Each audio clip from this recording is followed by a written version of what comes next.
Today, I would like to address the tragedy that has not received nearly enough media attention, the brutal murder of Irina Zarutska. Here are the facts that many outlets have shamefully and intentionally failed to report until President Trump drew attention to it.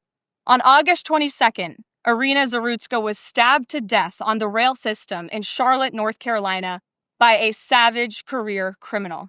This is a public transportation system that many in the area use every single day to go to school and work. Irina was on the train that night traveling home from her job at a pizzeria, still in uniform from her shift. This beautiful, innocent 23-year-old young woman was a Ukrainian refugee who had recently fled her country for a chance at a safer life and a promising new beginning here in the United States of America.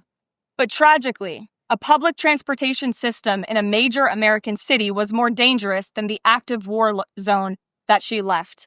The president and the entire White House are praying for her family and friends during this unimaginably difficult time.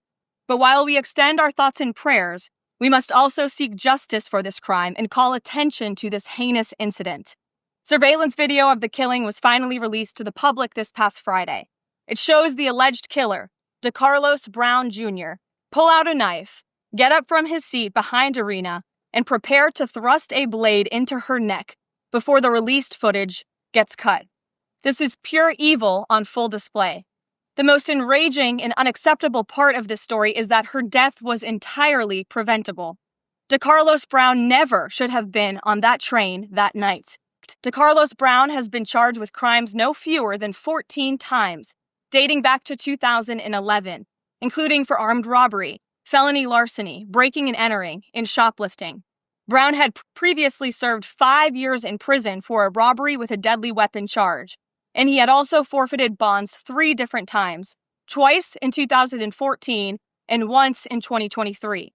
Despite all of this past documented criminal history, when Brown was arrested yet again in January of this past year, a Democrat judge, I will add was a strong supporter of former Vice President Kamala Harris, released this insane criminal once again without requiring him to pay any bail. He simply had to sign a written promise to return for his court hearing. Think about how crazy it is to ask a career criminal, someone who by definition repeatedly breaks the law, to just sign a written promise and come back again another day. This is madness. This monster should have been locked up, and Irina should still be alive. But Democrat politicians, liberal judges, and weak prosecutors would rather virtue signal than lock up criminals and protect their communities.